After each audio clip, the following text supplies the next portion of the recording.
मुनीफ फारूक साहब, भट्टी साहब कहते हैं कि वज़ीर-ए-आज़म नोटिस लेने का कोई फ़ायदा नहीं है, चीफ जस्टिस साहब को नोटिस लेना चाहिए। दूसरी जानिब वज़ीर आला सिंध ने कुछ तहफ़्फ़ुज़ात और तशवीश का इजहार किया है इस चीज़ पे भी कि खुद एतराफ़ किया है जो अली ज़ैदी साहब ने, उनको रिपोर्ट मिली कैसे उस पर? वो तो वो बता चुके हैं। देखिए कि एक दिन मैं दुबई में बच्चों को छोड़कर घर पहुंचा तो मेरे गार्ड ने मुझे एक लिफाफा पकड़ाया।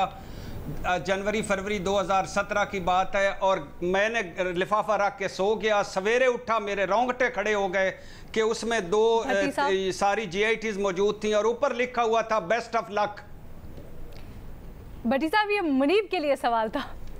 जी मुनीब साहब। अच्छा, मैं माजरत चाहता हूँ। भट्टी साहब का एरिया ऑफ इंटरेस्ट था तो भट्टी साहब ने कहा मैं थोड़ी सी इनसाइट शेयर करता हूँ। जी मुनीब साहब। हाँ, मैं माजरत चाहता हूँ, मैं माजरत चाहता हूँ, मैं मुनीब भाई का से माजरत चाहता हूँ। नहीं, भट्टी साहब भाई हैं हमारे। अब गुजारिश सिर्फ नहीं, गुजारिश ये है कि अली ज़ैदी साहब को ये एतराज़ करना कि उन्हें किसने दिया, कहाँ से आया, वो एक और बहस है कि अली ज़ैदी साहब को कौन दे गया जिसने लिखा बेस्ट ऑफ लक। मेरे ख्याल में वो एक एंडलेस किस्म की डिबेट होगी अगर उसके ऊपर कुछ चल पड़े तो, कि अली ज़ैदी साहब को कहाँ से कोई आसमानी कुव्वतें थीं जो उन्हें ये दे गई। जहाँ तक बात है जी, ये मैं अभी थोड़ी देर पहले जैसे शहजाद साहब कह रहे थे, ये बात दुरुस्त है कि पाकिस्तान पीपल्स पार्टी उज़ैर जान बलोच से ख़ुद को डिसोसिएट नहीं कर सकती और ऐसे नहीं कह सकती कि अच्छा जी वो कौन था, अच्छा था, देखिए हमने ही वहाँ पर ऑपरेशन किया, हमने ये किया।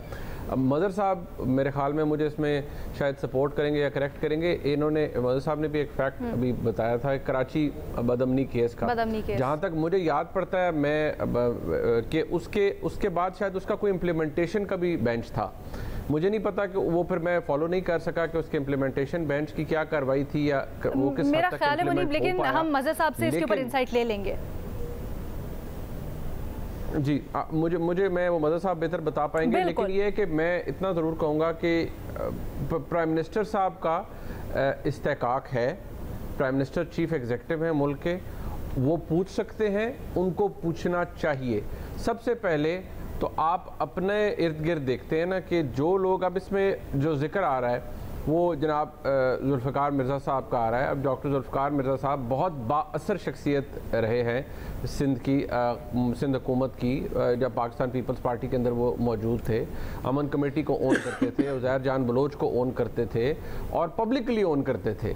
कोवर्टली नहीं होता ये सब कुछ, ओवर्टली हो रहा था, सबको पता था क्या हो रहा है। तो डॉक्टर जुल्फ़िकार मिर्ज़ा और उनके एलाइज, उनकी अहलिया मोहतरमा डॉक्टर फ़ैज़ीना मिर्ज़ा साहिबा, उनके साहबजादे अभी भी GDA के अंदर हैं, MPA हैं, उनकी जो अहलियाँ हैं वो मिनिस्टर हैं, अलायंस के अंदर हैं with Pakistan Tehreek Insaf.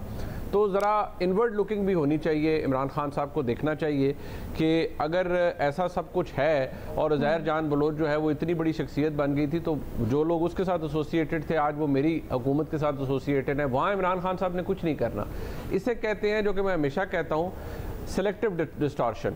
Selective distortion होती है कि आपने आवाज़ आ रही है, आपने अपनी मर्ज़ी की चीज़ सुननी है, बाकी आपने अपना कान बंद कर देना है। चीनी की रिपोर्ट आती है, उस पर भी आपने सेलेक्टिव डिस्टॉर्शन करने, हमने नैब को ख़त लिख दिया है, हमने ये कर दिया है। भाई जिनके जिक्र आए हैं पैराग्राफ्स के अंदर, मैंने तो वो पैराग्राफ भी यहाँ कोट किए थे, उनसे बहसियत वज़ीर आज़म आप तो पूछें कि भाई आपकी एक एग्जेक्टिव रिस्पॉन्सिबिलिटी थी, अगर आप उसको अंजाम देने में, उसको फुलफिल करने में फेल हुए हैं, तो I am sorry, please step aside, आप जाइए, मैं आपको निकाल रहा हूँ। वहाँ कुछ नहीं होगा। यहाँ भी वज़ीर आज़म को चाहिए कि वो खुद पूछें, उनका बनता है पूछना। नहीं पूछेंगे, जो आप ये जुमला इस्तेमाल कर रहे हैं ना कि वज़ीर आज़म को पूछना चाहिए, तो अली ज़ैदी साहब ने कल अपनी प्रेस कॉन्फ्रेंस में बड़ा क्लियर कट कहा कि मैं वज़ीर आज़म को एतमाद में लेके सब कुछ कर रहा हूँ, मैंने उनको रिपोर्ट्स दिखाई। तो ऐसा कैसे हो सकता है कि वज़ीर आज़म साहब ने ड्यू डिलिजेंस ना की हो अपनी? देखिए अलीना, ड्यू डिलिजेंस बिल्कुल की होगी, लेकिन ये वज़ीर आज़म का काम नहीं है कि भाई मेरा, उनके एक वज़ीर उनके पास आते हैं कि मुझे कहीं से आ गई हैं, आसमान से ये GITs आ गई थी, तो जनाब मैं प्रेस कॉन्फ्रेंस करने जा रहा हूँ, मैं कर लूँ। हाँ, वो कहें हाँ जी बिल्कुल कर लो।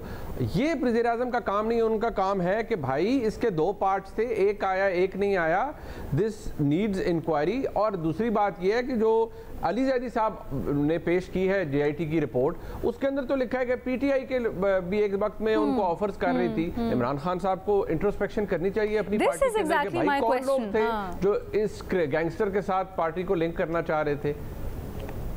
इमरान खान साहब को ये करना चाहिए। ऑनरेबल चीफ जस्टिस के प्लेट में और बहुत कुछ है। मैं बहसियत एक कानून के अदना से तालिब इल्म के मैं सुओ मोटो नोटिस को मैं इनकरेज बिल्कुल नहीं करता। जुडिशल एक्टिविज्म के मैं बिल्कुल हामी नहीं हूँ। हाँ, को बहुत बड़ा पब्लिक इंटरेस्ट का कोई और मामला हो, अब ये भी डिबेट हो जाएगी कि ये पब्लिक इंटरेस्ट का है या नहीं है, फाइन, बट ये एग्जीक्यूटिव की डोमेन में रहना चाहिए।